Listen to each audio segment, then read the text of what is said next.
वयोगट असल्यामुळे आपल्याला एकमेकांच्या ज्या गरजा आहेत, ज्या अडचणी आहेत त्या लवकर कळतात आणि ते सर्व सोडवताना खूप पटकन मैत्री होते आणि खूप मोकळा असा संबंध निर्माण झाल्यामुळे आपण या फील्डमध्ये काम करतो आहोत. तर असं वाटत नाही की काम करतोय खरं तर.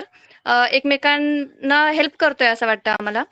तर मैत्री सेवा संघ ही जी संस्था आहे ती वर्षभरात वेगवेगळे कार्यक्रम राबवत असते. जसं की फ्रेंडशिप डे निमित्त आपण एक कार्यक्रम घेतो.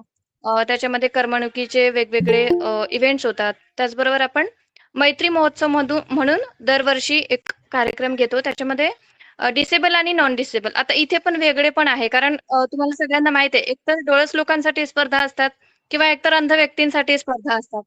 पण डायव्हर्सिटी इन्क्लुजन कसं होईल? तर मग हे दोघं जण जेव्हा एका मंचावर एकत्र येतील, जेव्हा एकमेकांना समजून घेतील, एकमेकांबरोबर सहज होतील तेव्हाच. आणि त्याचं एक उदाहरण म्हणून आम्ही मैत्री महोत्सव म्हणून घेतो. त्याच्यामध्ये डोळस आणि अंध अशा दोन्ही प्रकारची मुलं-मुली एकत्र येतात आणि त्या वेगवेगळ्या स्पर्धा एन्जॉय करतात. त्याचबरोबर 10वी आणि 12वीच्या बोर्डाच्या मुलांसाठी आपण वेगवेगळे गाईडन्स असे लेक्चर्स घेतो आणि तसं तर खूपच कार्यक्रम चालू असतात आपले छोटे-मोठे वर्षभरात. पण काही उल्लेखनीय ज्या कार्यक्रमांची रूपरेषा होती ती मी तुम्हाला सांगितली.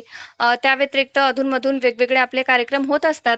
बेसिकली आपण शिक्षण असेल किंवा म्हणजे सामाजिक क्षेत्र असेल, शिक्षण असेल किंवा आपण म्हणूयात की रोजगार निर्मिती असेल, कौशल्य विकास असेल, या क्षेत्रामध्ये काम करतो आणि हे काम पुन्हा मी एकदा असं म्हणेल, की सगळे आपल्यासारखेच मुलं-मुली एकमेकांसाठी करतात. डिसेबल आणि नॉन डिसेबल व्यक्ती एकत्र येऊन डिसेबल व्यक्तींसाठी काम करतात. तर हे झालं आपल्या संस्थेबद्दल. त्याच्यानंतर आता पुढचा मुद्दा असा आहे, की असा एखादा सेशन आपण का घेतोय? तर जेव्हा आपण असं म्हणतो, की डायव्हर्सिटी इन्क्लुजन म्हणजे समावेशी विकास. तर त्या शब्दातच हे येतं, की आपल्या मनामध्ये तो जो भेदभाव आहे किंवा ती जी विविधता आहे, ती अशी म्हणजे दिसून नाही यायला पाहिजे. प्रकर्षाने जाणवायला नाही पाहिजे, की आपण काहीतरी यांच्यापेक्षा वेगळे आहोत. म्हणजे आता डिसेबल व्यक्ती शिकतायत, त्यांचं शिक्षण होतंय, त्यांना नोकरीही मिळतीये, ते लोकही त्यांचं आयुष्य जगतायत. पण ते त्यांचं जगतायत आणि आपण आपलं जगतोय, असं जर असेल तर तो विकास झाला, पण तो समावेशी विकास नाहीये.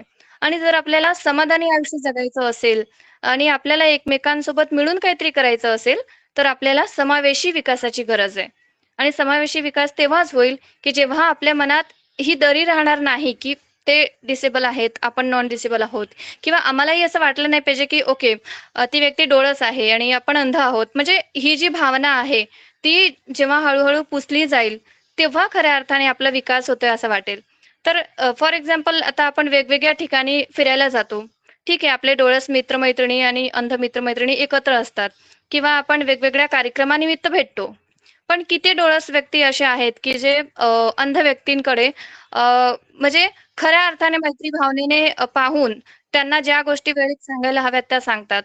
तर फॉर एक्झाम्पल ड्रेसिंग सेन्स असेल, हेअरस्टाईल असेल किंवा कोणत्या ओकेजनला कोणते कपडे घालायचे, कुठे आपण फिरायला चाललोय तर काय घालायला पाहिजे. आता आपण गोव्याच्या बीचवर फिरायला गेलो आणि तिथे जर मग आपण पंजाबी ड्रेस आणि साडी घातली, तर त्याला काही सेन्स नाहीये. किंवा आपण एखाद्या कल्चरल ॲक्टिव्हिटीमध्ये आहोत, एखादा आपण सांस्कृतिक कार्यक्रम घेतोय आणि तिथे आपण शॉर्ट्स घालून गेलो, तर ते कसं ऑड दिसेल. तर हे जे ऑड शब्द आपण म्हणतो ना, हे अंध व्यक्तींना तितकंसं कळणं अशक्य असतं आणि म्हणून जे डोळस व्यक्ती असतात, त्यांनी ऑड ह्या शब्दाचा अर्थ त्यांच्या आयुष्यात पटवून दिला पाहिजे. आता मी फार विस्ताराने ह्याच्याबद्दल बोलणार नाही, कारण दीक्षाताई आपल्याशी बोलणार आहेत आणि त्यांना ऐकायला आपण खूप उत्सुक आहोत. पण मला या सगळ्यातनं हेच सांगायचं आहे, की हा जो वेगळेपण आहे, तो जितक्या प्रकर्षाने डोळस व्यक्तींना जाणवतो, तितक्या प्रकर्षाने अंध व्यक्तींना ते सांगता येत नाही. तर त्यांना तुमच्या प्रत्येक अ, अ, कार्यक्रमांमध्ये किंवा प्रत्येक वेळी तुम्ही सामावून घेतलं पाहिजे. तुम्ही कुठे फिरायला गेलात तर तिकडचा जो स्ट्रक्चर आहे तो अंध व्यक्तींसाठी नवीन असतो. तर तो कसा त्यांना दाखवायचा? तुम्ही नवीन ठिकाणी फिरायला गेलात, ठीक आहे मैत्री आहे म्हणून मैत्रिणीला घेऊन गेलात.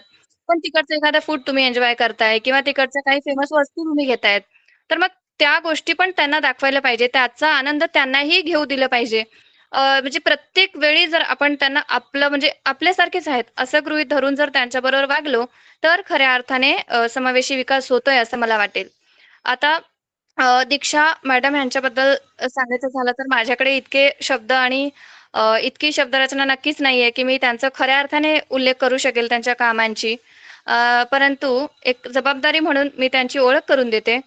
तर असं म्हणतात ना, की जी माणसं एका चाकोरीत, एका चौकटीत जगतात, ती सामान्य असतात. पण जी माणसं ती चौकट ओलांडून पुढे जातात, तीच माणसं खऱ्या अर्थाने असामान्य असतात आणि समाजासाठी आदर्श असतात. तर यातीलच एक व्यक्ती म्हणजे दीक्षाताई देंडे, ज्या की आज आपल्याशी बोलणार आहेत. तर त्या सुद्धा एक डिसेबल पर्सन आहेत. त्या मूळतः पुण्याच्याच आहेत. परंतु त्या डिसेबिलिटी फील्डमध्ये खूप वर्षांपासून काम करतायत. त्या डिसेबिलिटी राईट ॲडव्होकेट आहेत. देश-विदेशात त्या एक चांगल्या मोटिव्हेशनल स्पीकर आहेत. त्यांच्या शिक्षणाबद्दल सांगायचं झालं, तर त्यांच्याही अपंगत्वामुळे त्यांना शिक्षणामध्ये खूप अडचण आली. परंतु त्यांनी हॉस्टेलला राहून काही वर्ष शिक्षण पूर्ण केलं. त्याच्यानंतर त्यांनी बिझनेस ॲडमिनिस्ट्रेशनमध्ये ग्रॅज्युएशन केलं. हिस्ट्रीमध्ये एम.ए. केलं आणि एवढंच नव्हे म्हणजे फक्त त्यांनी इथेच शिक्षण घेतलं असं नाहीये. तर त्यांच्या शिक्षणाच्या लक्षात घेता त्यांना यूके गव्हर्नमेंटने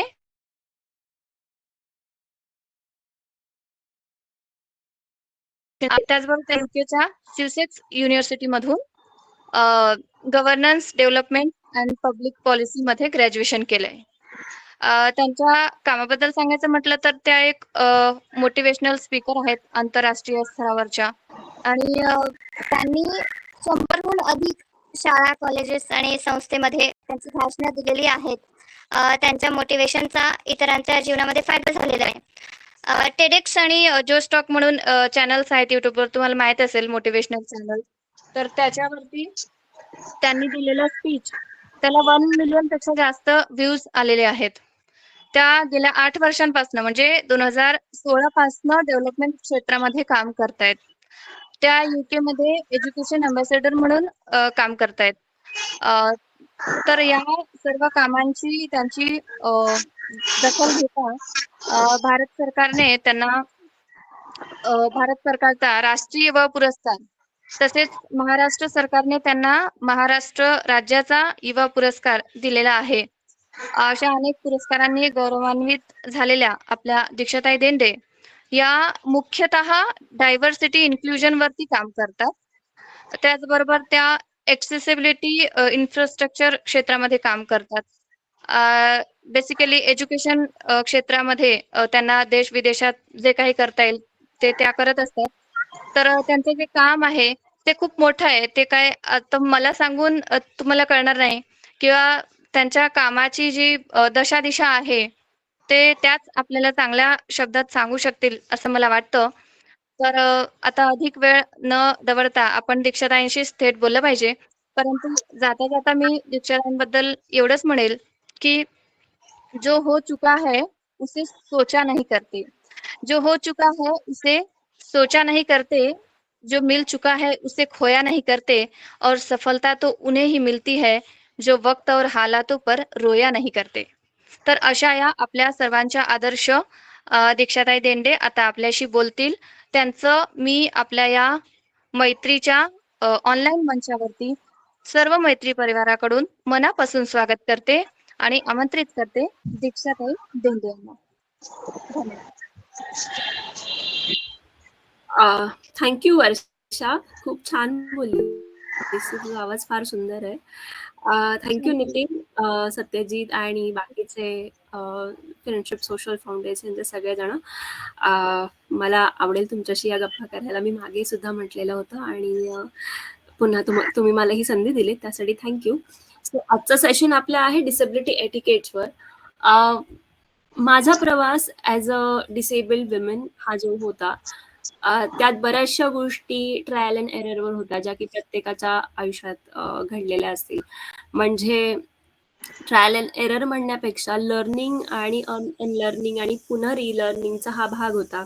आणि आत्ता जे काही मी तुमच्यासोबत शेअर करणार आहे किंवा बोलणार आहे त्याच्यामध्ये माझी यूकेची जी काही जर्नी होती त्याचा खूप मोठा सहभाग म्हणूयात किंवा कॉन्ट्रीब्युशन म्हणूयात. ते आहे कारण की तिथे मला डायव्हर्सिटी आणि अबिलिटी या ऑर्गनायझेशनमध्ये मी इन्क्लुजन कन्सल्टंट म्हणून काम करते आणि ह्या ज्या काही स्लाइड्स आहेत किंवा हे जे काही कंटेंट आहे हा आम्ही तिथे okay I will try to be तिथे आम्ही ज्या काही ऑर्गनायझेशन्स आहेत जे काही पब्लिक असतील प्रायव्हेट असेल त्यांना डिसेबिलिटी अवेअरनेसवर ॲक्सेसिबिलिटी इन्क्लुजन आणि डायव्हर्सिटीवर आम्ही सेशन प्रोव्हाइड करण्याचं काम करतो आणि त्यातूनच माझी जी काही लर्निंग झाली ती मी आज तुमच्यासोबत शेअर करते सो माझं नाव दीक्षा वर्षात तू फक्त मगाशी एक पॉईंट बोललीस ते मला सांगायला आवडेल त्यातलं एक करेक्शन करायला आवडेल की मी कधीच हॉस्टेलमध्ये राहिलेले नाही मी त्या बाबतीत खूप प्रिव्हिलेज समजते की मला खूप चांगले सपोर्ट मिळाला आणि त्यामुळे मला ती बाहेर जाऊन राहण्याची दुनिया कळाली त्यात प्रिव्हिलेज म्हणण्यापेक्षा माझा काही तोटा देखील होता आणि फायदा देखील होता so it was a two way so disability etiquettes कोणाला हवेत म्हणजे फक्त डिसेबल्ड्सला हवेत का नॉन डिसेबल्ड्सला हवेत त्या जाण्यापेक्षा मी असं म्हणेल की ह्या ज्या गोष्टी आहेत त्या बेसिक एटिकेट्सच्या किंवा कॉमन सेन्सच्या गोष्टी आहेत त्या आपण लक्षात घ्यायला हव्यात आणि त्याच्यावर त्या दृष्टीने पुढे जाऊन काम करायला हवं सो आपण ह्या विषयात जाण्याआधी किंवा हा विषय समजून घेण्याआधी काही मॉडेल्स असतात आणि त्यावरून कुठलाही ह्युमन बिंग कसा इंटरॅक्ट करतो किंवा कसा तो बिहेव करतो ते ठरवलं जातं आता डिसेबिलिटीचे खूप सारे मॉडेल्स आहेत त्यातले मी काही ठराविक मॉडेल समोर मांडतीये काही आपल्यासाठी खूप महत्वाचे आहेत आणि काही मॉडेल्स जे असे आहेत ते त्यांच्याकडे आता दुर्लक्ष करणं किंवा ती तिथेच सोडून पुढे जाणं गरजेचं आहे तर त्यापैकी पहिलं मॉडेल जे आहे ते म्हणजे की religious model of disability religious model असं म्हणतं म्हणजे प्रत्येकाला जे कोणी डिसेबल्ड इथे असतील त्यांनी हे डिसेबल्ड किंवा नॉन डिसेबल्ड सुद्धा त्यांनी हे अनुभवलं असेल की रिलिजियस मॉडेल असं म्हणतं की तुम्हाला जी काही डिसेबिलिटी झाली आहे किंवा तुम्ही जे काही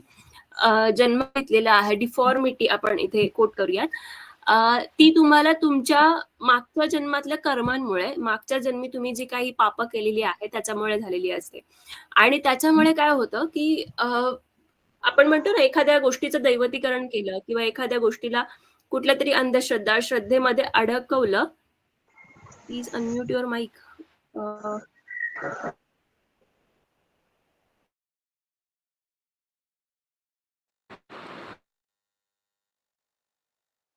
अंधश्रद्धा श्रद्धा या गोष्टी हा मी केलं या गोष्टींमध्ये अडकवलं तर आपण त्याच्या पुढे जाऊन त्या गोष्टीकडे किंवा त्या व्यक्तीकडे माणूस म्हणून बघणं किंवा त्यांच्या गरजांकडे बघणं आपण शक्यतो टाळतो सो रिलिजियस मॉडेल हे एक डेरोगेटरी मॉडेल आहे आणि आपण त्या गोष्टींकडे कोणी जर आपल्याला असं म्हणत असेल तर त्याच्याकडे दुर्लक्ष केलेलं जेवढं चांगलं तेवढंच जास्त योग्य आहे कारण की सायन्स आणि रिलिजन हे जेव्हा इंटरॅक्ट होतं तेव्हा नेहमी क्लॅशेस होत असतात आणि आपल्याला नेहमी विवेकाची साथ आपल्याला आपण न सोडलेली केव्हाही बरी आणि तेव्हाच आपण पुढे जाऊ शकतो दुसरं मॉडेल आहे ते म्हणजे मेडिकल मॉडेल नेहमी असं म्हणतं की मला काहीतरी झालंय किंवा मी जन्मतः डिसेबल्ड आहे मी जन्मतः सेलेब्रल पाल्सी म्हणून मी जन्म घेतला माझा जन्म झाला आणि जन्म झाल्याच्या म्हणजे 16 वर्ष कंटिन्यू माझ्या मागे कोणी ना कोणी लागलेलं होतं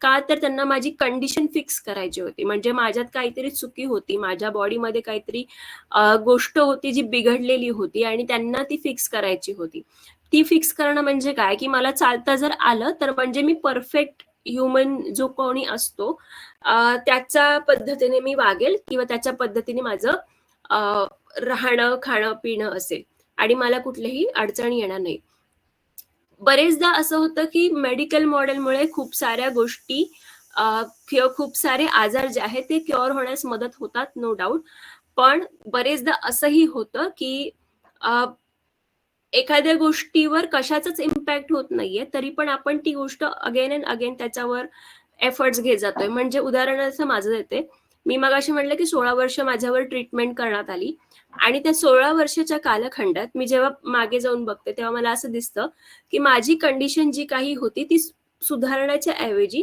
ती अजून जास्त बिघडली आणि माझी कंडिशन कोणीतरी फिक्स करेल या आशेने जे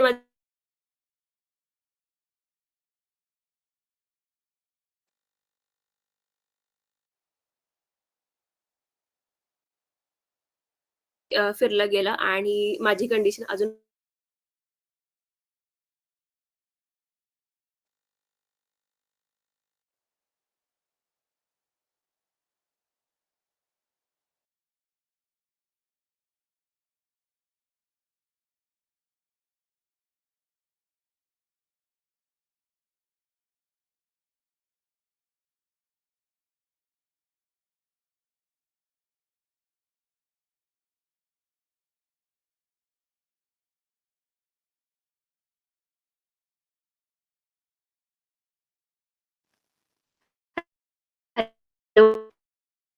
हॅलो, नेटवर्क गेलं.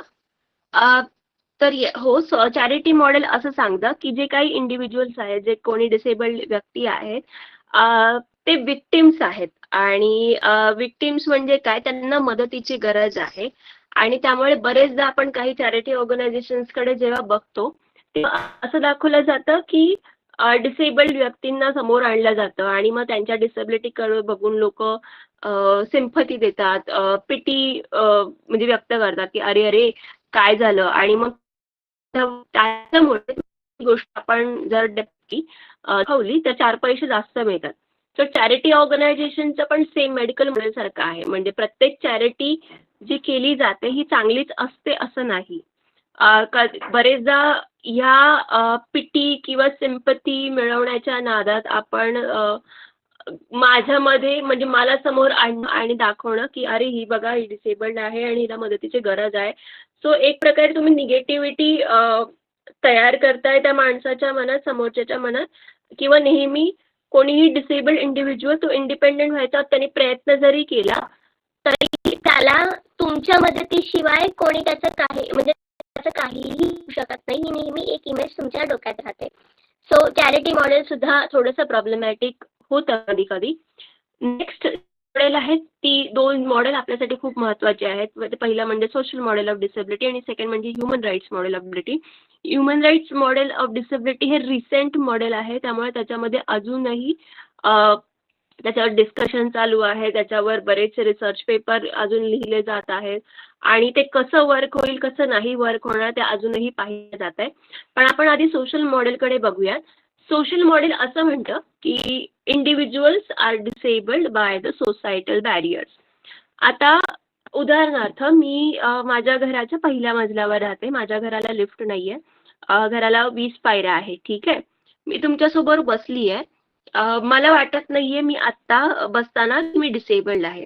मला डिसेबल्ड केव्हा वाटेल, की जेव्हा मी माझ्या घरातून बाहेर निघेल आणि बाहेर निघताना मला विचार करावा लागेल, की अरे आता मला कोण नेईल आणि मला खाली उतरून गाडीवर बसवेल किंवा गाडीच्या आतमध्ये बसवेल किंवा कसं मी व्हीलचेअरवर बसून बाहेर जाईल. सो जेव्हा कुठले सोसायटल बॅरियर्स सोबत मी इंटरॅक्ट करते, तेव्हा मला कळतं, की अच्छा मी डिसेबल्ड आहे. सो एक लक्षात ठेवा, जे कोणी स्वतःला आयडेंटिफाय करतात ॲज अ डिसेबल्ड किंवा नॉन डिसेबल्ड सुद्धा, प्रॉब्लेम तुमच्यात नाहीये. प्रॉब्लेम बॅरियर्समध्ये आहे आणि जेव्हा तुमची डिसेबिलिटी किंवा तुमची व्हॉटएव्हर एबिलिटी त्या बॅरियर्स सोबत इंटरॅक्ट करते, तेव्हा तुम्हाला डिसेबल्ड फील होतं. म्हणजे आपण असं एक उदाहरण घेऊया, की माझा ॲक्सिडेंट कधीही होऊ शकतो. मी वयोवृद्ध होऊ शकते. माझे घुटणे कधीही दुखू शकतात आणि तेव्हा मग मला असं वाटतं, की अरे, माझे घुटणे दुखतायत. मग मला जर लिफ्ट असती तर मला वरती जाणं सोपं झालं असतं. That time I feel disabled आणि अशा प्रकारे हे जे सोशल डिसेबिलिटी आहे, ते इंडिव्हिज्युअलला ब्लेम न करता जे काही सोसायटल बॅरियर्स आहेत त्यांना ब्लेम करतात. आता आपल्या इथे बरेचसे प्रज्ञाचक्षू मुलं-मुली आहेत. ठीक आहे. त्यांना कधीही वाटत असेल, की ते डिसेबल्ड आहे. जेव्हा त्यांच्यासाठी ब्रेल बुक्स अवेलेबल नसतील, जेव्हा त्यांच्यासाठी डिजिटल फॉर्मॅटमध्ये काही गोष्टी अवेलेबल नसतील, जर कुणी हार्ड ऑफ हिअरिंग असेल किंवा आपण हिअरिंग इम्पेअर्ड म्हणू त्यांना, ते असतील. त्यांना कोणी साइन लँग्वेज इंटरप्रिटर्स नसतील. त्यांना समोर काय चाललंय, क्लासरूममध्ये काय चाललंय ते कळत नसेल आणि त्यांना जर सांगितलं गेलं, की तुम्हाला एकतर वेगळ्या विशेष शाळेत शिकायचं असेल तर किंवा असंच शिकावं लागेल. मग ते लिप सिंकद्वारे शिकतात. म्हणजे तुम्ही एक गोष्टी बॅरियर क्रिएट करतात आणि तेव्हा त्यांना वाटतं की ओके आय एम डिसेबल्ड. आता ह्युमन राईट्स मॉडेल ऑफ डिसेबिलिटीकडे आपण जाऊया. डिसेबिलिटीचं हे मॉडेल असं म्हणतं की disability is a natural part of human diversity. म्हणजे काय, आपण इथे उपस्थित आज जे कोणी आहोत सगळे वेगळे आहोत. ठीक आहे, म्हणजे आपण काय आहोत, आपण डायव्हर्स आहोत, आपले एक्सपिरियन्सेस डायव्हर्स आहेत.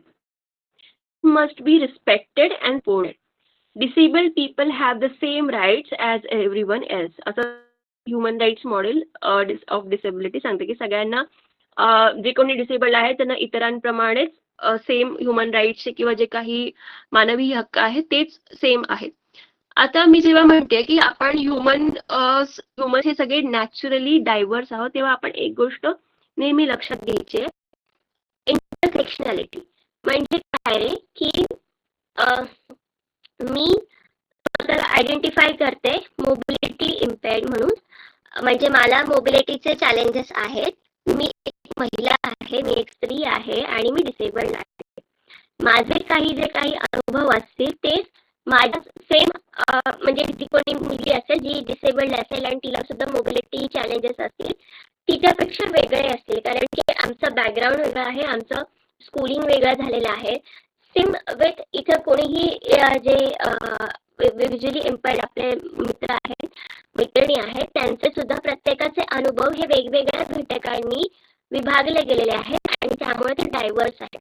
म्हणजे माझं जर अनुभव हे सांगतायत की मला बरेचदा मेडिकल मॉडेलचा खूप सामना करावा लागला, तर माझा अनुभव वेगळा होतो. एखाद्याला रिलिजियस मॉडेलमध्ये खूपदा अडकवलं गेलं असेल, त्यामुळे मला पण ते सांगितलं जायचं की ह्या देवळात जावा, ह्या मस्जिदीत जावा, ह्या चर्चमध्ये जावा आणि डिसेबिलिटीला क्युअर करा. सो प्रत्येकाचे जे ह्युमन एक्सपिरियन्सेस आहेत हे वेगवेगळे असतात आणि त्यामुळे आपण डायव्हर्सिटीला मान्य केलं पाहिजे. आणि प्रत्येकाचं जेव्हा आपण डिसेबिलिटी एटिकेट्सचा विचार करतो ना, तेव्हा एक गोष्ट धरून चालली पाहिजे की प्रत्येकाची गरज ही समान नसते. आपण सगळे जर वेगवेगळे असो तर प्रत्येकाच्या गरजा पण वेगवेगळ्या असतात आणि त्या गरजांकडे वेगवेगळ्या अँगल मधून वेगवेगळ्या दृष्टिकोनामधून आपल्याला बघितलं गेलं पाहिजे. Next slide please. Okay, so मी मगाशी ही डेफिनेशन जी आहे ती बोलता बोलता थोड्याफार प्रमाणात एक्सप्लेन केलेली. ही जी डिसेबिलिटीची डेफिनेशन जी आहे ती परफेक्ट आहे असं म्हणत नाही, पण इतर ज्या कोणत्या डेफिनेशन्स अवेलेबल आहेत त्यापैकी ही सर्वात जास्त इन्क्लुजन, डायव्हर्सिटी किंवा ॲक्सेसिबिलिटी आणि डिसेबिलिटीचं सोशल मॉडेल यांच्याकडे झुकते आणि डिसेबल्ड्सला ॲज अ ह्युमन म्हणून बघते. सो ही डेफिनेशन काय म्हणते बघा की disability results from the interaction between person with impairments and attitudinal and environmental barriers that hinder their full and effective participation in the society on an equal basis with others. म्हणजे मी मगाशी उदाहरण दिलं की मी जेव्हा बाहेर जाते तेव्हा माझ्या डोक्यात येतं की मी डिसेबल्ड आहे. म्हणजे काय, माझ्या डिसेबिलिटीचं इंटरॅक्शन जेव्हा काही attitudinal barriers, environmental barriers, infrastructure barriers सोबत होतं तेव्हा मला वाटतं की मी डिसेबल्ड आहे. सो अशीच ही डेफिनेशन आहे जी आपल्याला आपण जाऊन ठेवतो. डिसेबिलिटी म्हणजे काय की हे बरेचदा आपल्याला सांगता येत नाही, तेव्हा तुम्ही ही डिसेबिलिटीची वापरू शकता. नेक्स्ट, आपण आता ही बघितली ते आपण पुढे बघूया. बरेचदा मी म्हणते की मला डिसेबल्ड कधी वाटतं की जेव्हा मला बॅरियर्स दिसतात तेव्हा मला डिसेबल्ड फील होतं. ठीक आहे, पण स्वतःला आयडेंटिफाय कसं करता हे खूप महत्वाचं आहे. म्हणजे आता इथे बरेचसे जे काही मित्रमैत्रिणी आहेत त्यांनी अटेंड केलेले असतील, मी सुद्धा काही प्रोग्राम्स अटेंड केलेले आहेत आणि मला बरेचदा म्हणजे 100% वेळा मी ही गोष्ट त्या भाषणामध्ये किंवा त्या व्यक्तीच्या स्पीच मध्ये कोणी इंट्रोडक्शन करताना, म्हणजे आज नाही ऐकली मी, आपण 99% धरूया की ती मला ऐकण्यात येते आणि त्याच्यावरून समोरच्या व्यक्तीची किती समज आहे या विषयाबाबत आपल्याला कळतं. सो आपण पुढे जाऊया आणि जो मुद्दा मला मांडायचा आहे तो आपण बघू की बरेचदा सेशनमध्ये कुठल्याही स्पीचमध्ये नॉर्मल आणि अबनॉर्मल हा विषय येतो, की मला बरेचदा लोक म्हणतात की आमच्यासारखी नॉर्मल व्यक्ती पण हे करू शकत नाहीत, पण तुम्ही करून दाखवता. म्हणजे आपण काय अबनॉर्मल होतो का? तर नाही होत. मी जेव्हा लहान मुलांसाठी सेशन्स घेते तेव्हा मी त्यांना नेहमी हा प्रश्न विचारते आणि मी तुम्हाला सुद्धा हा प्रश्न विचारते की नॉर्मल म्हणजे काय आणि अबनॉर्मल म्हणजे काय. लहान मुलं खूप सुंदर उत्तर देतात, कारण की मला वाटतं की लहान मुलांवरच जास्त काम केलं गेलं पाहिजे. त्यांची समज आपण चांगल्या प्रमाणात डेव्हलप करू शकतो, त्यांचे गैरसमज बदलू शकतो. किंवा मुलं असं म्हणतात प्रश्न विचारल्यावर, की ताई नॉर्मल म्हणजे काय? ज्याचे नाकी डोळे चांगले आहेत, हात चांगले आहेत, पाय चांगले आहेत, ज्याला दिसतंय, कानाने ऐकू येतंय, छान सुंदर चेहरा आहे, रंगाने गोरा-गोरा आहे. सो नॉर्मलची डेफिनिशन बघा आपण किती एखादी व्यक्ती परफेक्ट असावी दिसण्यात, म्हणजे अशी जर चेकलिस्ट असेल, की नाही का चालता येतंय, बोलता येतंय, ऐकता येतंय, हात व्यवस्थित आहे, कामं करता येतायत. बरेचदा लग्नाच्या वेळी मुलींना सांगितलं जातं, की चालून दाखव. काही-काही गोष्टी करायला लावतात. सो त्याच्यामध्ये दिसतं, की किती डीपली रूटेड आपले जे काही ट्रेडिशनल्स आहेत, ट्रेडिशनल कॉन्सेप्ट्स आहेत त्या आहेत आणि त्याच्यामुळे आपण ह्या इमेजेस समोरच्याच्या मनात क्रिएट करतोय. सो नॉर्मलची डेफिनिशन जर चेकलिस्ट असेल, की या गोष्टी असतील तर तो व्यक्ती नॉर्मल. तर मग मी जर समोर तुमच्याशी बोलतेय तर मग मी अबनॉर्मल म्हणायचं का? बरेचदा मुलं अशीही म्हणतात की नॉर्मल म्हणजे कोण जो येडा नाहीये, वेडा नाहीये, पागल नाहीये. हे असे शब्द यूज केले जातात. म्हणजे अबनॉर्मल असणं म्हणजे मेंटली चॅलेंज असणं असं होतं का? तर नाही. तर आपण ह्याकडे असं बघूयात की कुठल्याही व्यक्तीला डिस्क्राईब करण्यासाठी हे शब्द वापरले गेलेत आणि ते इतके रुळलेले आहेत आणि जे की प्रॉब्लेमॅटिक आहेत. आपण पहिल्यांदा ह्या शब्दांचा यूज टाळायला हवा. मी जर डिसेबल्ड असेल म्हणजे माझी डिसेबिलिटी व्हिजिबल आहे, कोणाची व्हिजिबिलिटी डिसेबिलिटी हिडन असेल. पण जर ते स्वतःला हिडन म्हणजे डिसेबिलिटीमध्ये आयडेंटिफाय करत असतील, तर जरूर त्यांनी स्वतःला ॲज अ डिसेबल्ड म्हणून आयडेंटिफाय करावं. ज्यांना कोणाला डिसेबिलिटी नसेल त्यांनी नॉन डिसेबल्ड म्हणून आयडेंटिफाय करावं. वर्षा जेव्हा बोलत होती तेव्हा ती डिसेबल्ड आणि नॉन डिसेबल्ड शब्द वापरत होती and I was like very impressed with her. आपण नेक्स्ट स्लाइडकडे जाऊया. आय एम सॉरी, माझी पीपीटी फार गणली आज. ओके. पर्सनल आयडेंटिटी हे स्पेशली डिसेबल्ड इंडिव्हिज्युअलसाठी आहे. आपण जेव्हा स्वतःला आयडेंटिफाय करतो तेव्हा मी मला म्हणते की डिसेबल्ड पर्सन हे मी शब्द वापरते. पण माझी स्वतःची सुरुवात तुम्हाला सांगते की ह्या सगळ्या शब्दांनी झाली. मी स्वतःला पण आधी डिफरंटली एबल्ड म्हणायचे, स्वतःला आधी स्पेशल पर्सन म्हणायचे. मी स्वतः आधी पर्सन्स विथ डिसेबिलिटी हा शब्द यूज करायचे. आता मी डिसेबल्ड पर्सन या शब्दावर आलेले आहे. पण पहिले जे 2 शब्द आहेत डिसेबल्ड पर्सन किंवा अ पर्सन विथ डिसेबिलिटी, हे शब्द एक चूक आहे, एक बरोबर आहे असं मी म्हणणार नाही. म्हणजे डिसेबल्ड पर्सन म्हणून आपण जेव्हा मी माझी आयडेंटिटी सांगते, तेव्हा लोक मला करेक्ट करतात. म्हणजे डिसेबल्ड असणं इज लाईक ऑफेन्सिव्ह. तर ऑफेन्सिव्ह वगैरे काही नाहीये. मी डिसेबल्ड आहे आणि ती माझी आयडेंटिटी आहे. फॉर एक्झाम्पल आपण जशी आपली जात सांगतो, आपले धर्म सांगतो, की मी हिंदू आहे, मी मुस्लिम आहे, मी ख्रिश्चन आहे, तसंच मी आयडेंटिफाय करते, मी ज्या कम्युनिटीमधून येते त्या कम्युनिटीची माझं लेबल आहे, मी डिसेबल्ड आहे. आता अ पर्सन विथ डिसेबिलिटी ह्या शब्दाकडून मी मूव्ह का झाले? इंडियामध्ये हा शब्द खूप रुळला आहे आणि हा वापरला जातो आणि हा चुकीचा नाहीये हे पण मी इथे नमूद करते. पर्सन फर्स्ट लँग्वेजला आपण प्रेफरन्स देतो. हे बरेचदा पर्सन फर्स्ट लँग्वेज हे अमेरिकन डिसेबिलिटी मूव्हमेंटकडे झुकलं जातं. पण मी याच्याकडे असं बघते की मी असं नाही ना म्हणणार a person with a person who has a gender identity as a woman, a person with a Hindu religious community. असं आपण स्वतः म्हणजे प्रत्येक जेव्हा आपण आयडेंटिफाय करतोय की मी कोण आहे, मी स्त्री आहे, मी शी हर वापरते माझे जे काही क्रेडेन्शियल्स आहेत ते. तर मग मी म्हणणार आहे की मी महिला नाहीये, की मी एक a person with female version असं काही म्हणणार नाही मी. आता डिफरंटली एबल्ड ह्या ज्या गोष्टी आहेत किंवा दिव्यांग हे सुद्धा शब्द जे आहेत ते खूपच प्रॉब्लेमॅटिक आहेत.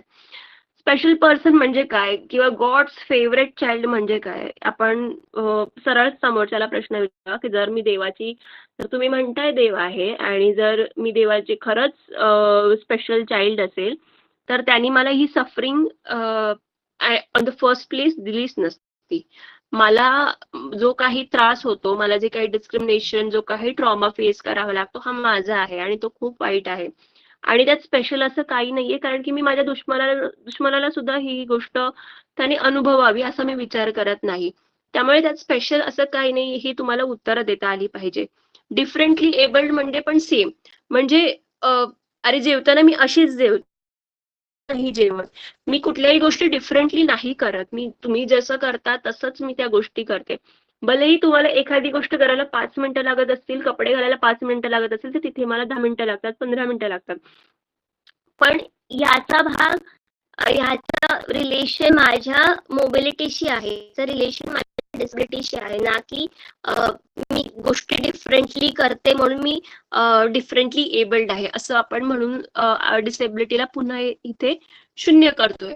आता दिव्यांग हा शब्द आत्ता नुकताच भारतामध्ये इंट्रोड्यूस केला गेला काही वर्षांपूर्वी. तो प्रॉब्लेमॅटिक आहे हे मंचावर आपण सतत सांगत असतो, तरीही कोणीतरी येतं आणि आपल्याला, म्हणजे आपण सांगतो की दिव्यांग, दिव्य आणि अंग आपण या शब्दाची फोड केली तर समजा माझ्या एखाद्या हाताला जन्मापासून माझा हात नाहीये किंवा जन्मापासून माझ्या मणक्यामध्ये त्रास आहे आणि तो त्रास म्हणजे म्हणजे मी सहन नाही करू शकत असा त्रास आहे आणि तुम्ही माझ्या त्या त्रासाला दिव्य अंग एक आहे, म्हणजे काहीतरी दिव्य आहे त्यात, आणि तर तुम्ही लेबल करून पोर्ट्रे करून तुम्ही तुमची जबाबदारी इनडायरेक्टली टाकताय. असं ते इतकं प्रॉब्लेमॅटिक मला वाटतं. आणि जेव्हा मी ह्या गोष्टी करेक्ट केलेल्या आहेत तेव्हा लोक सांगतात की नाही, तुम्ही देवाचे स्पेशल चाइल्ड आहात आणि त्यामुळे ते दिव्य अंग तुम्हाला वाटत असेल की तुम्हाला देवानी खूप सारी शक्ती दिली आहे हे सगळं करायला आणि त्यामुळे तुम्ही इथपर्यंत पोहोचलाय, तुम्ही इन्स्पिरेशनल आहात. तर असं काही नसतं. आपल्या सगळ्यांना एक गोष्ट लक्षात घेतली पाहिजे, जेव्हा कोणी आपल्याला आपला अपमान करतं, आपल्याला दाखवून देतं तू तू ही गोष्ट करू शकत नाहीस किंवा यू डोंट बिलॉंग हिअर, तेव्हा आपण त्या व्यक्तीला उत्तर देण्यासाठी नेहमी एफर्ट्स घेत जातो. आणि जेव्हा डिसेबल्ड कम्युनिटीची गोष्ट येते तेव्हा त्यांच्या इतके सारे चॅलेंजेस असतात, तरीही त्यांना ॲट एनी कॉस्ट स्वतः प्रूव्ह करायचं असतं, कारण की समाज किंवा सोसायटी, आजूबाजूच्या ज्या व्यक्ती आहेत त्यांना नेहमी लेबल लावत असतात की हे बघ तू असं आहे ना त्यामुळं असं होतंय किंवा तू असं आहेस म्हणून तुला हे मिळतंय आणि ते मिळतंय. म्हणजे तुमच्याकडे एक गोष्ट नाहीये, म्हणजे तुमची डिसेबिलिटी तुमच्या इंटेलिजन्सला शून्य करून टाकते. म्हणजे कोणी कितीही हुशार असो, त्याला हेच सांगितलं जातं की हे बघ तुझ्याकडे तू असं आहेस ना त्यामुळे काय म्हणू की तुला तू क्लिअर झाला असेल, तुम्हाला काय बाबा रिझर्वेशन वगैरे आहेत, असं काही नाहीये. तुम्हाला 10 चॅलेंजेसला तोंड द्यावं लागतं आणि तेव्हा कुठे तुम्ही 11व्या पायरीवर जाऊन पोहोचता. सो ह्या गोष्टी आहेत पर्सनल आयडेंटिटीच्या. आपण पुढे जाऊया. आणि मी पुन्हा एकदा सांगते की तुम्ही डिसेबल्ड पर्सन म्हणून स्वतःला आयडेंटिफाय करा किंवा डिसेबिलिटी, ह्या दोन्ही गोष्टी चुकीच्या नाहीये. मी फक्त डिफरन्स सांगितला, पर्सन फर्स्ट लँग्वेज आणि directly identifying your self as a disabled. Okay, तर डिसेबिलिटी एटिकेट्स मधले ह्या गोष्टी आहेत. जे काही व्हॉलंटियर्स आहेत त्यांच्यासाठी ह्या महत्त्वाच्या आहेत, त्यांना मी जास्त करून सांगते. तर डिसेबिलिटी एटिकेट्समध्ये काय येतं की काय करायचं आणि काय नाही करायचं, कसं वागायचं, ह्या गोष्टी आहेत. तर त्यामुळे ह्या मोस्टली गोष्टी व्हॉलंटियर्सला लागू होतात. पण व्हॉलंटियर्स म्हणजे काय फक्त नॉन डिसेबल व्यक्ती आहेत का? तर नाही, तुमच्या टीममधले सगळेच जण काही आहेत ते व्हॉलंटियर्स आहेत. त्यामुळे irrespective of your disability or non disability तुम्हाला ह्या गोष्टी नेहमी लक्षात ठेवायच्याच आहेत. आता पहिलं डू की speak as if you are talking to anyone else. म्हणजे तुम्ही तुमच्या मित्राशी बोलताय, तुम्ही तुमच्या मैत्रिणीशी बोलताय तसं बोला. असं का बोलू काहीतरी वेगळं आहे समोरच्या व्यक्तीमध्ये किंवा त्याचं त्याची डिसेबिलिटी दिसते आणि त्यामुळे क्युरिओसिटीने उगाच करायचंय बोलायचंय म्हणून जाऊन प्रश्न विचारू नका की काय प्रॉब्लेम आहे, काय झालंय, काय म्हणजे चॅलेंजेस आहेत का तुमच्या, असं नका विचारू. डायरेक्ट हाय हॅलो ग्रीट करा, स्माइल द्या, कॉम्प्लिमेंट द्या एकमेकांना. Next is ask to repeat a word or sentence if did not understand.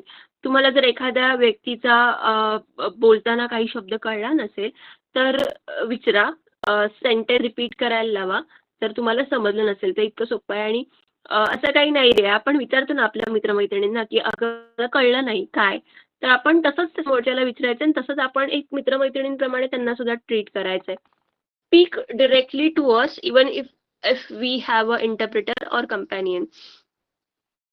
समजा मी एकदा कुठे आली आहे, माझ्या कंपॅनियन सोबत आली, म्हणजे माझा इंटरप्रिटर असेल माझ्यासोबत किंवा माझ्यासोबत माझा कोणी सपोर्ट करण्याला कोणी असेल, माझ्या घरचे असेल, तर डिरेक्टली त्यांच्याशी आधी बोलायला नका.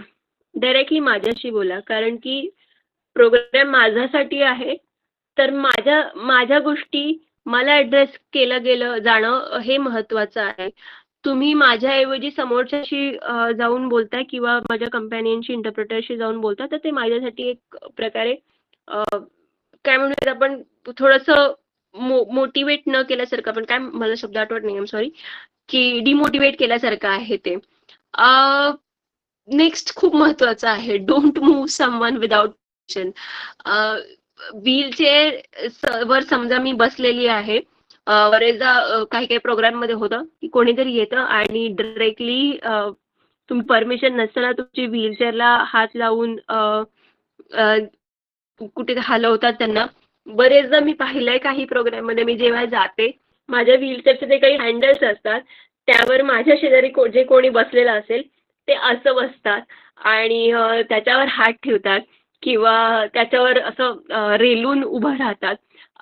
तुमच्यासाठी ठीक आहे, म्हणजे विचारा की समोर व्यक्ती कम्फर्टेबल आहे का नाही हे विचारा, आणि असेल तरच करा.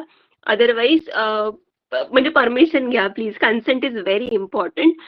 कारण की तुम्ही ज्या गोष्टीवर रेलता किंवा जी गोष्टी हँडल करताय ती समोरच्याचा मोबिलिटी टूल आहे आणि त्याला ते सांभाळण्याची खूप मोठी आवश्यकता असते. त्यामुळे नेहमी कन्सेंट घेत जावा. Don't worry about using day to day terminology. म्हणजे आता काय की मला चालता येत नाहीये, ठीक आहे, मला उद्या नितीन बोलला, आम्ही भेटलो, दीक्षा चल ना आपण वॉकला जाऊ. डोंट वरी, वापरा हा शब्द, मला पण आवडेल. कारण की आपण म्हणू नाही शकत ना चल आपण व्हीलचेअरवर वॉकला जाऊ, असंही म्हणू शकत.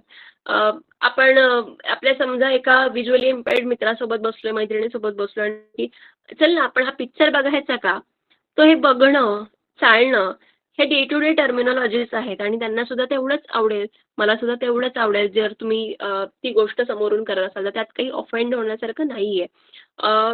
Offer and elbow when a person requires guided support.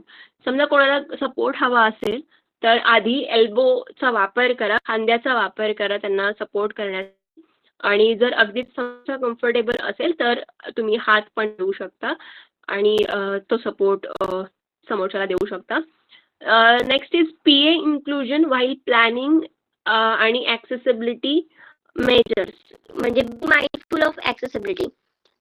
Personal assistance जो कोणी असेल, कंपॅनियन असेल, इंटरप्रिटर असेल, तुम्ही कोणतीही गोष्ट प्लॅन करताय, कुठलाही इव्हेंट करताय, कुठलाही ट्रॅव्हल करताय, तर ती जर्नी प्लॅन करताना, तो इव्हेंट प्लॅन करताना नेहमी असिस्टन्स जर कोणी हवा असेल तर त्यांचं इन्क्लुजनचा विचार तुम्ही करावा. कारण की तो असिस्टन्स माझ्यासाठी खूप महत्त्वाचा असतो आणि त्याच्यामुळे माझ्या बऱ्याचशा गोष्टी सुखकर होण्यास मदत होत असते. Accessibility measures. Be mindful of accessibility म्हणजे काय, आता हे बघा आपण इंडियात राहतो, छोट्या छोट्या गोष्टींचा आपण सगळे आता संस्था आपण नवीन चालू केलेली आहे, ठीक आहे. प्रत्येक बारीक बारीक गोष्टीमध्ये आपण जर असं म्हणतो की सगळ्यात गोष्टी जर बघायला लागल्या तर अवघड होऊन जाईल, पण आपण ॲटलिस्ट प्रयत्न तरी करू शकतो. आपण काहीतरी हा नाही तर हा रूट, म्हणजे काहीतरी ऑप्शन सोल्युशन्स असे काहीतरी आपण क्रिएट करू शकतो ते ॲक्सेसिबिलिटी मेजर्स प्लॅन करताना. विचारू शकतो की तुमचा प्रेफरन्स काय आहे, तुम्हाला काय आवडेल करायला. कारण की बरेचदा अनकम्फर्टेबल असतो समोरचा माणूस जर त्याला ती ॲक्सेसिबिलिटी मिळाली नाही तर. सो ह्या गोष्टींचा विचार करा. आणखी एक महत्त्वाची गोष्ट आहे ती पब्लिक प्लेसेसमध्ये म्हणजे मी बाकीच्यांना सांगेल. पब्लिक प्लेसेसमध्ये आपण जेव्हा टॉयलेट्स यूज करतो, हा मुद्दा मी इथे लिहिलेला नाहीये, मला तो आता आठवला की पब्लिक प्लेसेसमध्ये जेव्हा आपण टॉयलेट्स यूज करतो, कोणीही असो मग, मेक शुअर की तुम्ही ते क्लीन ठेवताय. मेक शुअर तुम्ही तिथे घाण बिलकुल ठेवत नाहीये, कारण की मला दिसतंय, मी साफ करू शकते. विचार करा जर आपले व्हिज्युअली इम्पेअर्ड मित्र-मैत्रिणी जर तिथे गेले, त्यांना जर ते वापरायचं असेल आणि त्यांना ते नाही कळलं की हे टॉयलेट घाण आहे, तर त्याचा इम्पॅक्ट त्यांच्या हेल्थवर होऊ शकतो. त्यांना युरिनरी इन्फेक्शन्स होऊ शकतात. सो छोटीशी गोष्ट आहे ही, म्हणजे अगदीच कोणाच्या लक्षात नाही येण्यासारखी, पण तुम्ही जर ती फॉलो केली तर ती मोठ्या प्रमाणात समोरचा फॉलो करत जाईल. कुणालाही हेल्प जर ऑफर करताय म्हणजे आता मला म्हणायचं आहे की मी तुला इथे सोडू का, मी तुला काही मदत करू का, मी एकटी बसली आहे, कोणी तुमचे मित्रमैत्रिणी एकटे बसलेले आहेत जे डिसेबल्ड आहेत किंवा डिसेबल्ड आहेत, त्यांना विचारा की तुम्हाला मदत हवी आहे का. डिरेक्टली येऊन मदत करायला सुरुवात करू नका. सुरुवात करायला चालू करू नका. कारण की बऱ्याचदा काय होतं, माझा इंडिपेंडन्स असतो, माझं काहीतरी स्वाभिमान असतो आणि जर कोणी मला ती हेल्प करायला ऑफर करताय, तर म्हणजे डायरेक्टली ऑफर करण्यापेक्षा डायरेक्टली येऊन माझी मदत करताय, तर ते थोडंसं ऑफेंडिंग आहे, डिमोटिवेटिंग आहे माझ्यासाठी. तर विचारा की मी तुझी काही मदत करू शकतो का, मी तुझी बॅग घेऊ शकतो का. विचारलं तर नेहमीच चांगलं वाटतं. हेल्प करणं विदाउट कन्सेंट इज रॉंग. तर विचारणं प्रेफर करा नेहमी. Ask before offering any help. Next.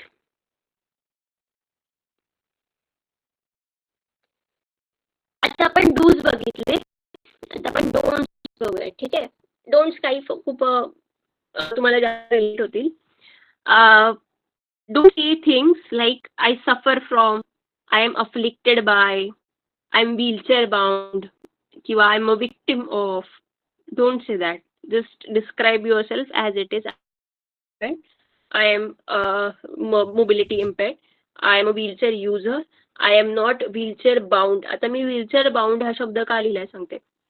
Bound असणं एखाद्या गोष्टीशी म्हणजे काय, मी 24 तास त्या गोष्टीशी कनेक्टेड आहे किंवा त्या गोष्टीशिवाय माझं पान देखील हलत नाही.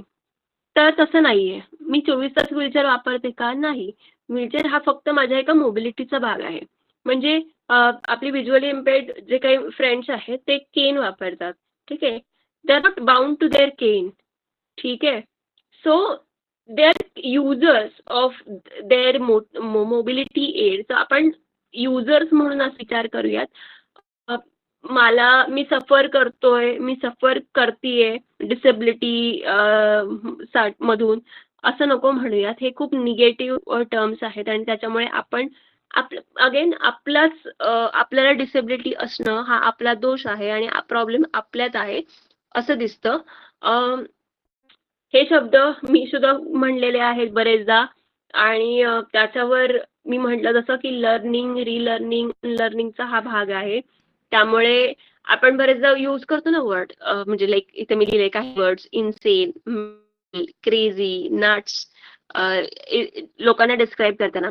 तसं आपण अजून करतो बघा, की मला ऐकायला नाही आलं तर कोणीतरी येऊन म्हणेल, अगं बहिरी आहेस का, तुला काय ऐकायला येत नाही का, मी 3-4 वेळा तुला हाक मारतीये. किंवा कोणी पडलं, माझी मैत्रीण पडली, माझा मित्र पडला सटकून आणि मी तिला म्हणणार आहे की काय रे आंधळा आहेस का, तुला काही दिसत नाही का.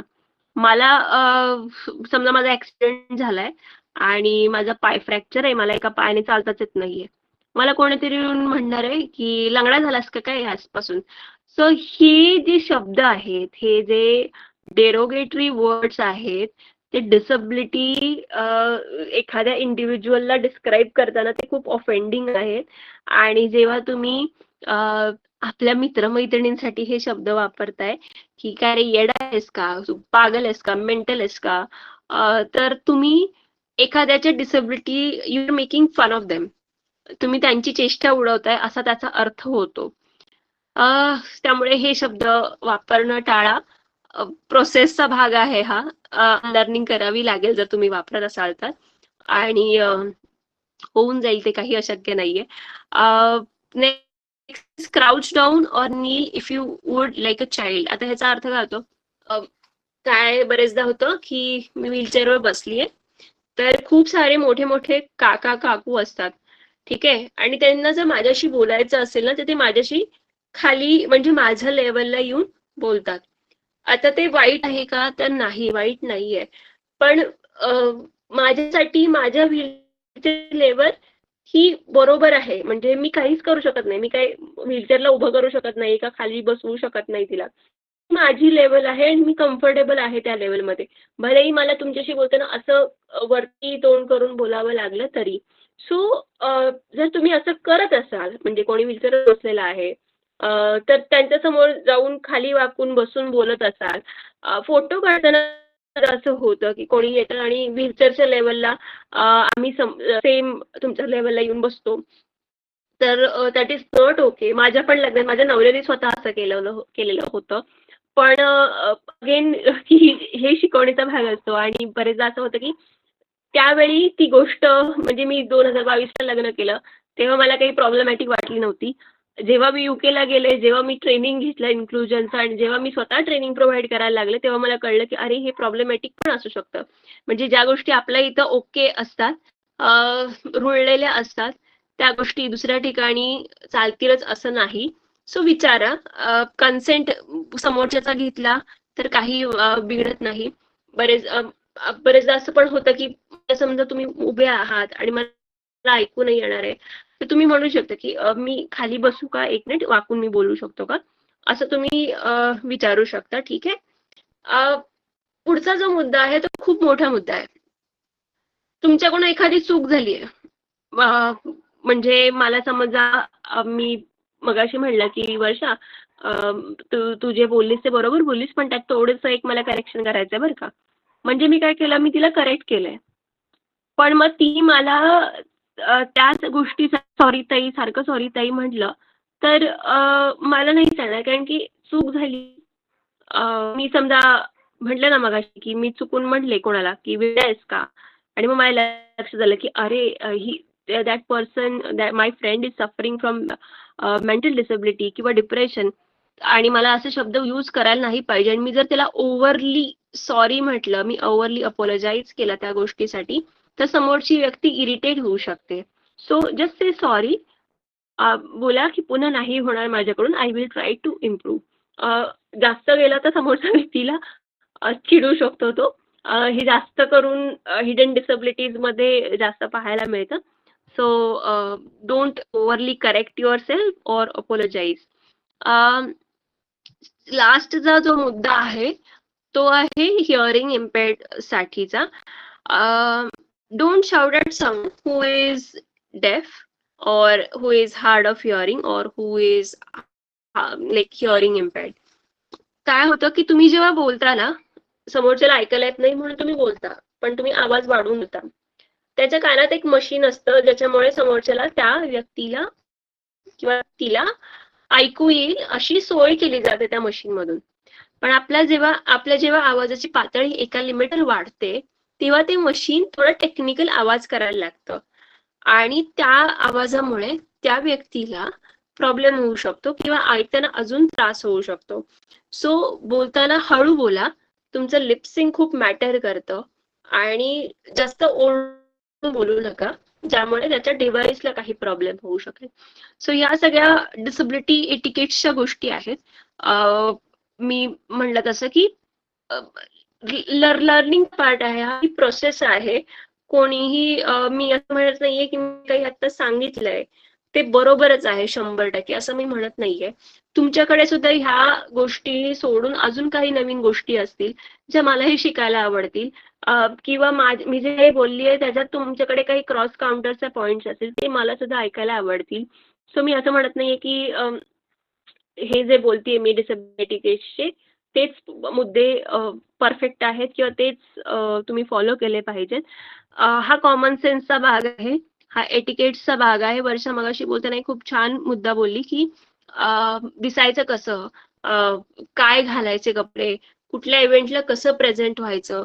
सो हा प्रेझेंटेशनचा भाग पण छान आहे. त्यामुळे मी असं तुम्हाला एन्करेज करेल, की तुम्ही डिसेबल आणि नॉन डिसेबल तुम्ही काही फ्रेंड्स आहात एकमेकांचे, तर तुम्ही एकमेकांना हे समजून घेण्यासाठी मदत करा.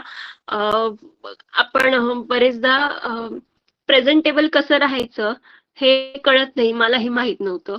माझ्या प्रोसेसमधून मी माझ्या मित्रमैत्रिणींकडे बघून शिकले आणि तेव्हा कुठे आता थोडं प्रेझेंटेबल राहता येतंय. त्यामुळे तुम्ही एकमेकांना मदत करा. मी काही वर्षांपूर्वी एक ॲप पाहिलेलं होतं. मला त्याच्याबद्दल इथे बोलायला आवडेल. ते ॲप काय होतं माहितीये का? आणि तेच तुम्ही करताय ॲक्चुअली इथे. फक्त ते त्या लोकांनी ॲप थ्रू केलेलं होतं, की समजा मी एक व्हिज्युअली इम्पेअर्ड कोणी स्टुडंट आहे आणि मला आत्ता शर्टची बटणं लावायची आहेत. पण मला दिसत नाहीये, की कुठलं बटन कुठं लागलंय किंवा मी जे कपडे घातलेत ते व्यवस्थित घातलेत की नाही हे मला माहीत नाहीये.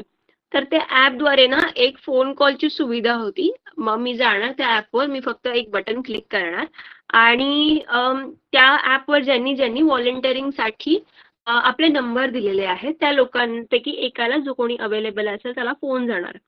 आणि मग समोरच्या व्यक्तीला सांगणार, की "हे बघ, मी आत्ता कपडे घातलेत, मी शर्ट घातलाय.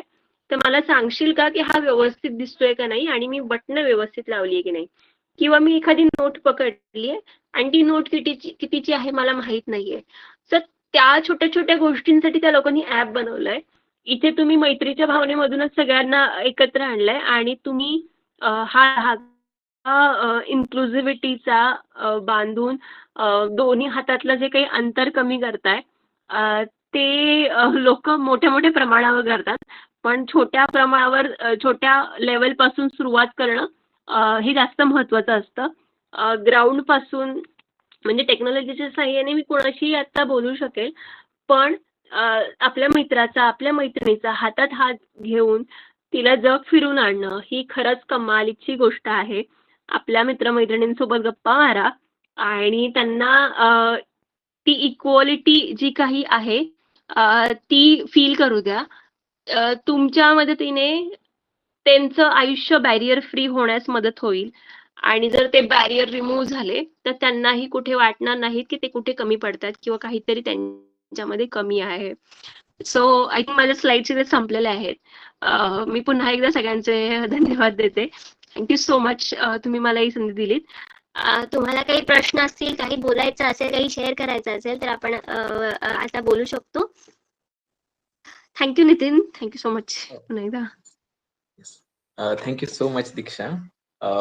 खूप उत्साही पद्धतीने तू मांडणी केली. म्हणजे अगदी ज्यांची सुरुवात अगदी बेसिक पासून झाली त्यांना मी आठवत होतं की बेसिक डाऊट्स जे होते, जे बऱ्याच दिवसांपासून काही लोक म्हणत होते की आम्हाला कळतच नाही की मी तर या प्रोसेस मध्ये आली, आता मी काही अपंग व्यक्तींच्या संबंधामध्ये येते, पण कसं वागायचं हेच मला कळत नाहीये. तर ह्या बेसिक साठी ह्याच्या सेशनचा मी उपयोग झाला असेल अशी आशा करतो. आपण टाइम जास्त न घालवता एक पुढचे 5 मिनिटं प्रश्न आणि उत्तरांसाठी घेऊयात, कारण का आपण थोड्या वेळेच्या पुढे जातोय. तर काही प्रश्न उत्तर असतील तर पटकन आपला माईक अनम्यूट करा आणि विचारा. Open for all. एक 5 मिनिटांमध्ये आपण प्रश्नोत्तर घेऊयात. बोलायचंय कोणाला काय प्रश्नोत्तर हॅलो. प्रतिक्रिया सांगू शकतो? हा गौरव. एक छोटी कॉम्प्लिमेंट आधी देतो आणि एक क्वेश्चन करतो थोडक्यात फक्त. मला एका मोठी बहीण माझ्याशी बोलते असा फील खरं तर येत होता जेव्हा मी हे ऐकत होतो सगळं तेव्हा. आणि बॅरियरचा जो मुद्दा ताईंनी मांडला ना त्याला मी पर्सनली खरंच ॲग्री करतो, कारण तो माझ्या संदर्भाने मी कायम बघतो. जेव्हा जर्नलिझममध्ये आम्ही ग्राउंडवरती काम करतो तेव्हा जेव्हा सगळं बघतो ना, जेव्हा माझा कॅमेरामॅन अवेलेबल नसेल, जेव्हा माझा टॉकबॅक काम करत नाहीये, तेव्हाच मला तो फील येतो की मी ब्लाइंड आहे. अदरवाईज मला तो कधीच फील येत नाही. या मताशी मला खूप तो जास्त हे रिलेट झाला. मला एक प्रश्न फक्त होता, ताई आपण विदेशात आणि देशात दोन्हीकडे काम केलंय, भारतात पण काम केलंय, तर अदर ठिकाणी एक कॉल आलं. अदर ठिकाणी असं असतं की एक्सेसिबिलिटीच्या संदर्भानं अनेक गोष्टी सक्षम असतात आणि भारतामध्ये त्या तुलनेने त्या कमी आहेत. दुसरा मुद्दा आपल्यासाठी मानव अधिकाराच्या दृष्टीने एक महत्त्वाचा प्रश्न आहे की अनेक म्हणतो ना आपण की अनेक पॉलिसीज असतात, जसे की आता पर्सन विथ डिसेबिलिटीचा लॉ आहे, तर त्याची अंमलबजावणी होताना दिसत नाही. एवढंच नाही तर तो बऱ्याच लोकांना माहीत नसतो. तर या गोष्टी सर्क्युलेट करण्यासाठी आपण काय करू शकतो, हा माझा एक क्वेश्चन.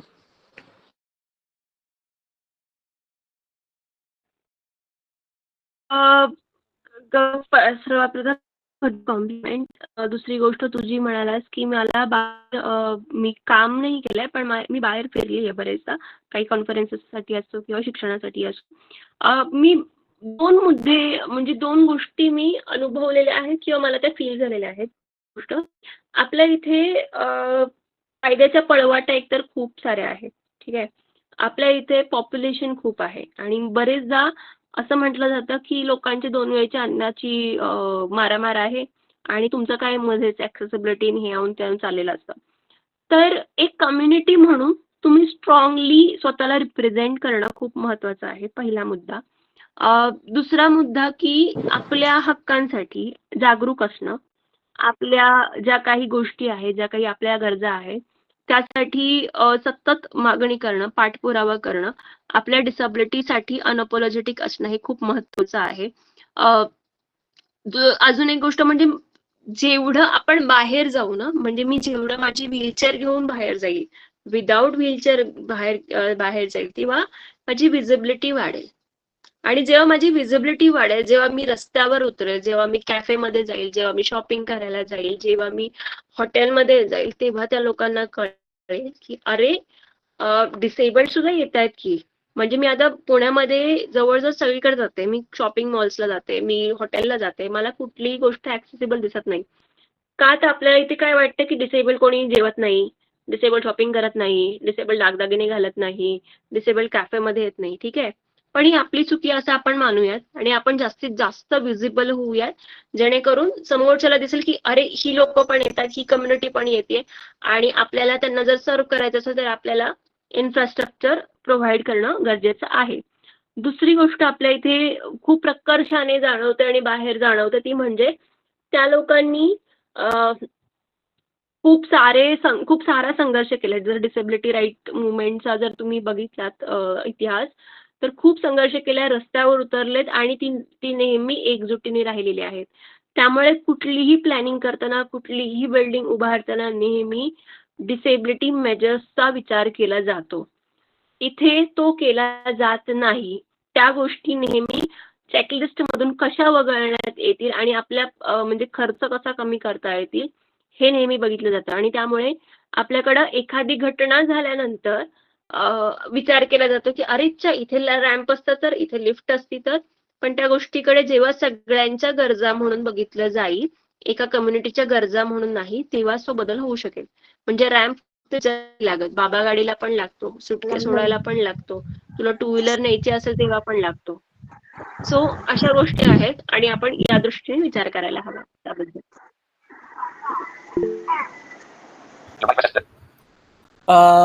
मला व्हिजिबिलिटी वरून एक क्वेश्चन विचारायचा आहे की बेसिकली आपण काय करतो, तर जसं दीक्षाताईंनी सांगितलं की बाबा आपण व्हिजिबल व्हायला पाहिजे.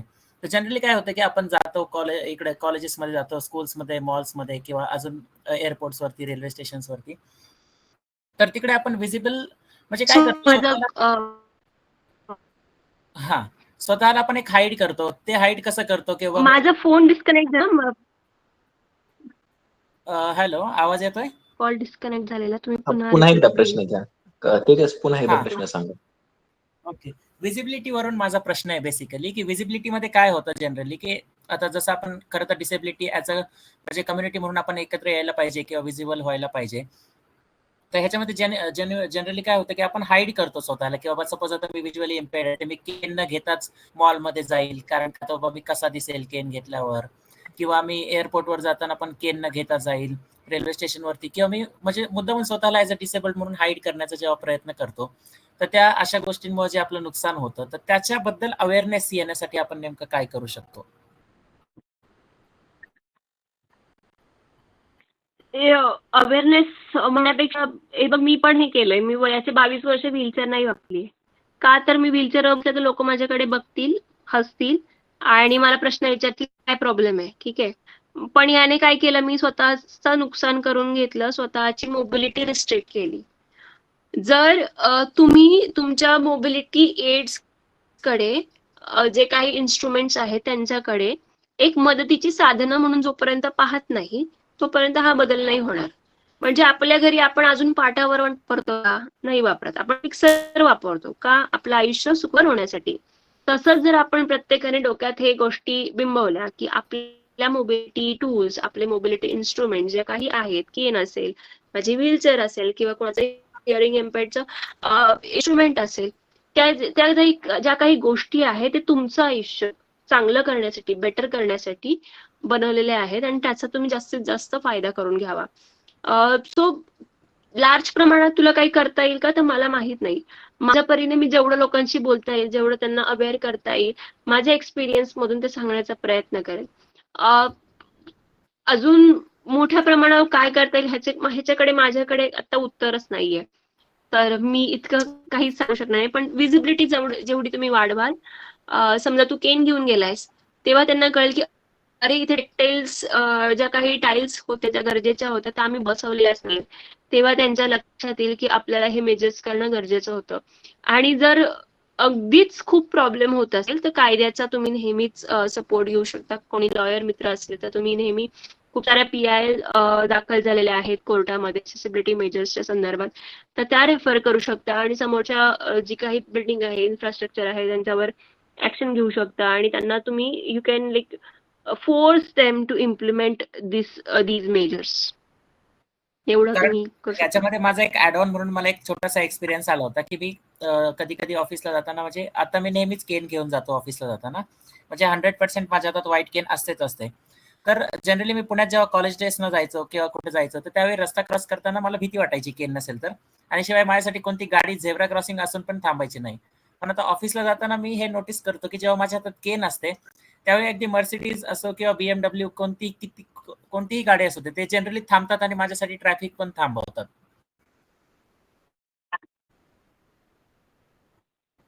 येस, ते तुम्हाला भलेही गाडीच्या आतून 4 शिवाय देतील पण त्यांना ते करावं लागेल. हा, सो हे सगळं माइंडफुलनेस मेंटॅलिटी चेंज करणं, खूप साऱ्या गोष्टी आहेत, खूप लेवलला काम करावं लागणार आहे.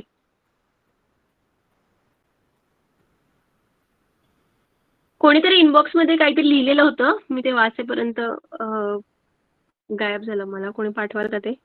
एक मिनिट मी वाचतो.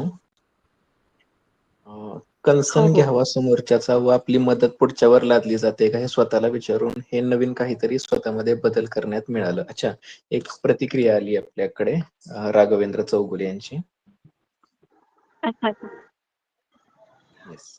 ओके. मला पण एक क्वेश्चन थँक्यू सो विचारायचा आहे. मच. हॅलो. हां, हा, बोल ना. मी वर्षा बोलते. तुमचं बोलणं तर खरोखर खूप इन्स्पायरिंग होतंच आणि थँक्यू पुन्हा एकदा तुम्ही आलात.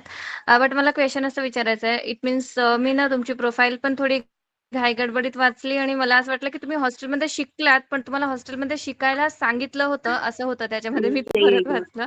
पण तुम्ही हॉस्टेलमध्ये शिकला नाहीत. हरकत नाही, तर हरकत मला नाही. असं इट्स ओके, इट्स विचारायचं ओके. येस. माझा क्वेश्चन मुळात मग असा होता, की हे जे आपण हॉस्टेलमध्ये जे स्पेशल चाइल्ड असतात ते हॉस्टेलमध्ये शिकतात. तर त्याच्यामध्ये आणि जर ते सर्वांसोबत नॉर्मल शाळेत वगैरे शिकले, तर मग काय फरक पडतो? म्हणजे काय फायदे आहेत? असं जर तुम्ही सांगितलात तर म्हणजे ठीक आहे, काहींना माहिती असेल, पण इथे खूप लोक आहेत, तर एक बरं होईल मला असं वाटतं. की म्हणजे तुम्ही हॉस्टेलमध्ये का नाही शिकलात असं? ओके. बरोबर. पहिली गोष्ट, स्पेशल चाइल्ड आपण नको म्हणूयात, ठीक आहे. दुसरी गोष्ट, मी हॉस्टेलमध्ये का नाही शिकले त्याचे प्रोज अँड कॉन्स दोन्ही सांगते. अ, मी हॉस्टेलमध्ये का नाही शिकले, माझ्या घरच्यांचा इन्सिस्टन्स होता. खूप त्यांचं असं होतं की हिला अगेन नॉर्मल मुलांच्या शाळेत टाकायचंय. म्हणजे नॉन डिसेबल मुलांच्या शाळेत टाकायचंय. आय एम सॉरी, माझी लाईट गेली. ओके. नॉन डिसेबल मुलांच्या शाळेत टाकायचंय आणि त्याच्यामुळे काय होईल की इतर मुलांसोबत ती जास्त प्रकारे मिक्स होऊ शकेल. जर आम्ही तिला हॉस्टेलला वगैरे टाकलं, ती आमच्यापासून, घरापासून दूर जाईल आणि तिला तिच्या गोष्टी स्वतः करताना खूप साऱ्या अडचणी येतील आणि आम्ही तिथे नसू. त्या 2 गोष्टी चांगल्या झाल्या. म्हणजे की मी जेव्हा हॉस्टेलमध्ये जातीये, आता मी हॉस्टेल वाईट आहे असं नाही म्हणत, सरसकटीकरण मी करत नाहीये. पण काही विशेष डिसेबिलिटी ज्या आहेत, स्पेसिफिक डिसेबिलिटीज ज्या आहेत, त्यांच्यासाठी हे थेरपी स्कूल्स, हॉस्टेल्स महत्वाचे आहेत. कारण की त्यांच्याकडे तिथे एक प्रकारे जास्त काळजी घेतली जाईल. त्यांच्याकडे तिथे तेवढे टूल्स म्हणा किंवा रिसोर्सेस थेरपीसाठीचे अवेलेबल करून दिले जातील त्या मुलांना. त्यामुळे असं जर तुम्हाला वाटत असेल की मला खरंच गरज आहे अशा हॉस्टेल्सची, तर जरूर त्यांचा लाभ घ्यावा. माझ्या बाबतीत झालं की माझ्याकडे माझ्या डिसेबिलिटीकडे एक ते ओझं असतं ना, त्याचं करून बघितलं गेलं आणि त्यामुळे असं इन्सिस्टन्स होता की ज्या काही शाळा आहेत इतर मुलांसोबत हिला शिकवावं. आणि त्याचा फायदा असा झाला की माझ्यासोबतच्या ज्या कोणी मित्रमैत्रिणी म्हणजे होते, म्हणजे शाळेपासून ते आता कॉलेजपर्यंत सगळेच्या सगळे, सगळ्यांना माझ्या प्रेझेन्सनी ऍक्सेसिबिलिटीचं महत्व कळलेलं आहे. म्हणजे जे कोणी माझे मित्रमैत्रिणी असतील त्यांना कळतं की दीक्षाला इथे न्यायचंय, इथं आपल्याला बोलवायचंय, तर आपल्याला नेहमी काही गोष्टी आहेत त्याचा विचार करावा लागणार आहे आणि ती सगळेजण तेवढे माइंडफुल असतात. आणि मला एवढी खात्री आहे की जरी मी नसले तरी ते इतरांना मदत करायला ते जास्त अवघडल्यासारखे ते होणार नाही. हा एक फायदा झाला. दुसरं म्हणजे की दुसरं नाही काही, एवढंच मी सांगू शकते. माझ्या बाबतीत झालेली गोष्ट की बरेचदा असं म्हणतात की विशेष मुलांना किंवा डिसेबल्ड मुलांना त्यांच्या डिसेबल्ड शाळेतच टाकावं. पण तुम्ही अगेन कम्युनिटी मधून त्यांना बाहेर करताय आणि तुम्ही एकत्र इक्वालिटीच्या ज्या गप्पा आपण करतो, तर ते इक्वालिटी साधण्यामध्ये कुठेतरी मग आपण कमी पडत जातो. जर तुम्ही ते वेगळंच काढलं तर नाही या मुलांना, नॉन डिसेबल मुलांना कळणार आहे तुमच्या गरजा काय आहेत. मग त्यांनी जर तुमची चेष्टा पण केली उद्या, तर मग ते एकदम ते खूप साधी गोष्ट मानून त्याकडे दुर्लक्ष केलं जातं. ते काही प्रॉब्लेमॅटिक आहे असं त्याच्याकडे बघितलं जात नाही. एक्सक्यूज मी दीदी, मला फक्त एक ऍडिशनल याच्यात मांडायचं होतं, मी मांडू शकतो प्लीज?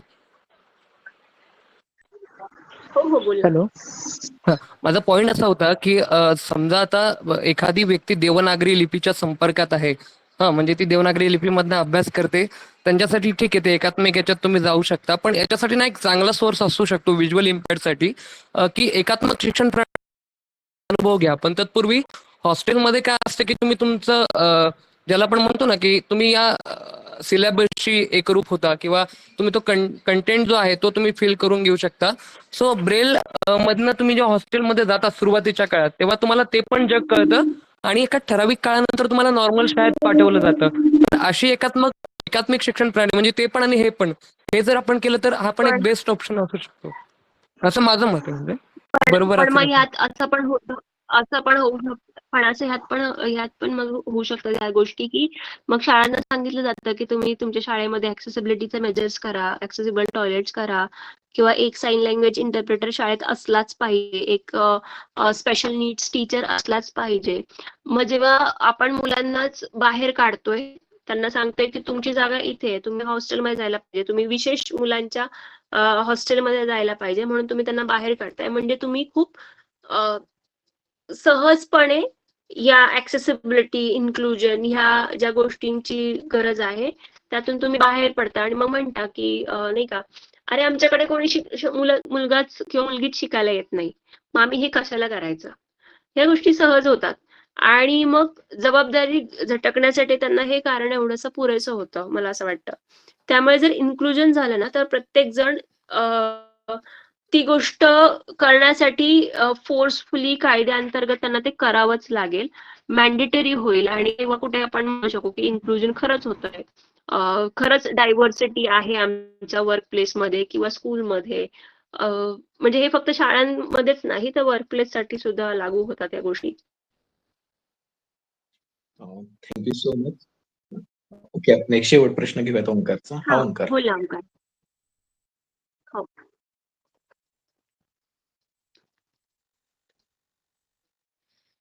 ओंकार, आवाज येत नाही तुझा. ओंकार.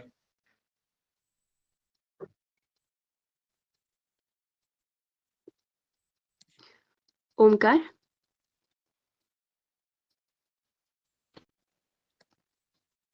हेमा एक आहे. हेमा आणि हेमा दुर्गा यांनी पण हात हेमा तुम्ही विचारला प्रश्न तरी यांनी चालेल. पण हात वर केला.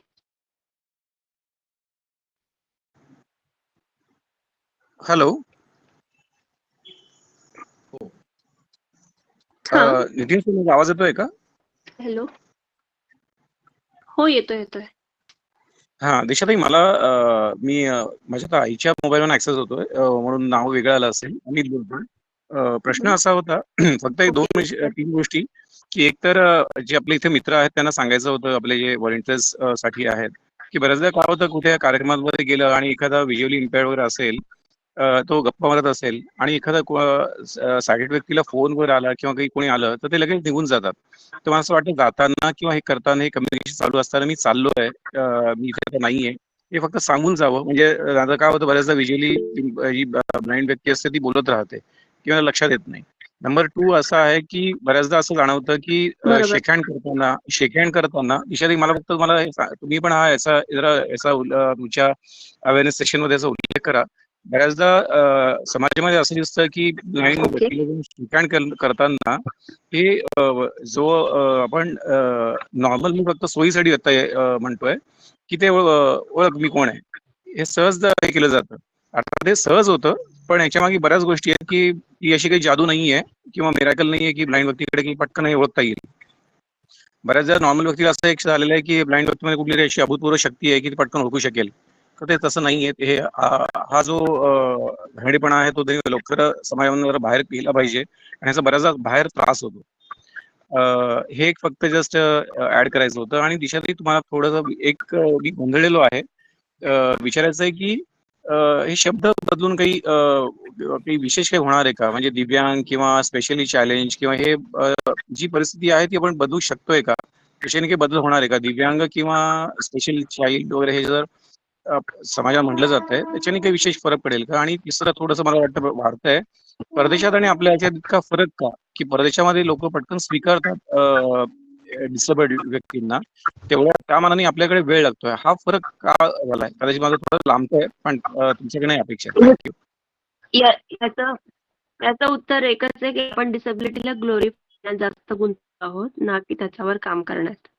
म्हणजे नावांबद्दल आपण जास्त जागरूक असतो, ना की ऍक्सेसिबिलिटीच्या बाबतीत. त्यामुळे बाहेरच्या जगात इन्क्लुझिव्ह लँग्वेज आपल्याला कशी वापरता येईल, आपण जास्त करून दुसऱ्यांच्या गरजांचा कसा विचार करू शकू, ह्याचा नेहमी विचार केला जातो, ना की समोरच्याच्या डिसेबिलिटीला ग्लोरीफाय केलं जातं की अरे बाबा, तुझ्याकडे काहीतरी अद्भुत शक्ती आहे आणि असं आहे तसं आहे, असं कोणी तिथे काही बोलत नाही. त्यामुळे मला वाटतं की ते कुठल्याही गोष्टीत गुंतून न पडता चांगल्यात चांगलं काम. मॉरल ऑफ द स्टोरी, राजकीय महत्वाकांक्षा पण याचा.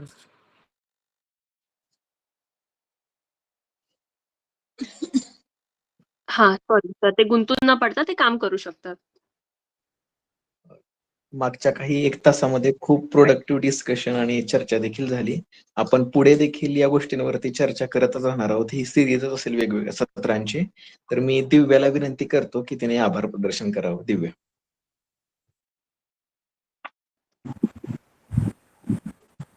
हो.